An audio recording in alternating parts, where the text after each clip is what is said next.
திருவாரூர் மாவட்டம் நீடாமங்கலம் அருகே அமைந்துள்ள சுங்கச்சாவடியின் 60 கிலோமீட்டர் சுற்றளவில் உள்ளிட்ட வாகனங்களுக்கு சுங்க கட்டணம் வசூலிக்க கூடாது என்று வலியுறுத்தி கோவில்வன்னி சுங்கச்சாவடி முன்பாக போராட்டம் நடைபெற்றிருக்கிறது.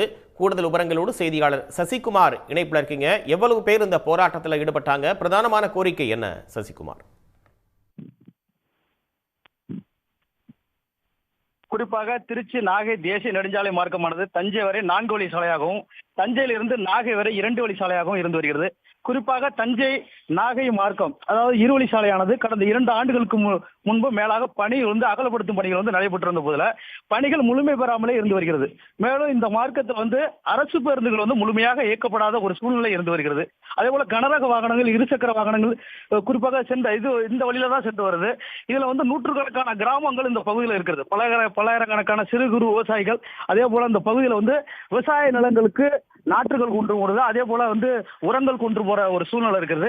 இதனால பொருளாதார நெருக்கடி, இந்த விவசாயிகளுக்கு பொருளாதார நெருக்கடி இருந்த நிலையிலும் தொடர்ந்து சுங்கச்சாவடி கட்டணத்தை தொடர்ந்து வசூலித்து வராங்க. இது கண்டித்து தொடர்ந்து விவசாயிகள் மாவட்ட ஆட்சியர்கிட்ட மனு கொடுத்து வராங்க. இந்த சுங்கச்சாவடியை அகற்றணும். அதே போல இந்த பகுதியில 60 கிலோமீட்டர் தூரத்துக்கு உள்ள விவசாயிகள் அதே போல இந்த பகுதியில் வாழக்கூடிய பொதுமக்களுக்கு விலக்கு அளிக்கணும் அப்படிங்கிற ஒரு கோரிக்கையை முன் வச்சாங்க. அந்த கோரிக்கையை முன் வச்சு தேசிய நெடுஞ்சாலைத்துறை ஆணையம் ஒரு உரிய நடவடிக்கை எடுக்காத காரணத்தினால தற்போது 200க்கும் மேற்பட்ட விவசாயிகள் அதே போல இந்த பகுதி பொதுமக்கள் இந்த முற்றுகையிட்டு போராட்டத்தில் ஈடுபட்டு வராங்க. சுங்கச்சாவடி முற்றுகை போராட்டத்தில் சுமார் டிஎஸ்பி அதாவது திருவாரூர் மாவட்ட எஸ்பி ஜெயக்குமார் தலைமையில 4 டிஎஸ்பி அதே போல 200க்கும் மேற்பட்ட போலீசார் பாதுகாப்பு பணியில் ஈடுபட்டு வராங்க.